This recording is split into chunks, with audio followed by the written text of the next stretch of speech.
ایرانی وزیر خارجہ عباس اراغچی نے امریکی بحرینی قرارداد ایران کے خلاف غیر قانونی اقدامات کو جواز فراہم کرنے کی کوشش قرار دے دیا۔ ایرانی وزیر خارجہ عباس اراغچی نے UN secretary general Antonio Guterres, اقوام متحدہ رکن ممالک اور چینی وزیر خارجہ کو خط لکھ دیا۔ خط میں کہا گیا ہے کہ امریکی اور بحرینی قرارداد میں آبنائے ہرمز کی بندش کی اصل وجہ نظر انداز کر دی گئی۔ موجودہ صورتحال کی وجہ ایران پر مسلط کردہ بلا جواز اور غیر قانونی معاشی جنگ ہے۔ قرارداد کا مقصد زمینی حقائق کو جھٹلانا اور ایران کے خلاف غیر قانونی اقدامات جائز قرار دینا ہے۔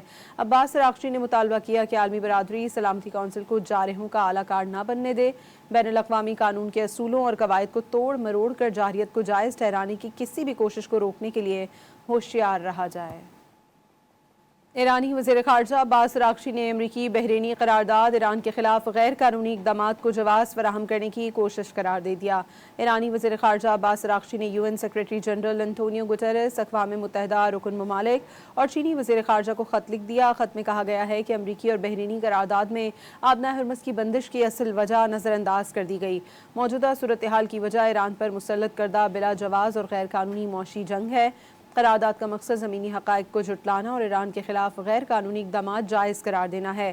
عباس اراغچی نے مطالبہ کیا کہ عالمی برادری سلامتی کونسل کو جارحوں کا اعلی کار نہ بننے دے، بین الاقوامی قانون کے اصولوں اور قواعد کو توڑ مروڑ کر جارحیت کو جائز ٹھہرانے کی کسی بھی کوشش کو روکنے کے لیے ہوشیار رہا جائے۔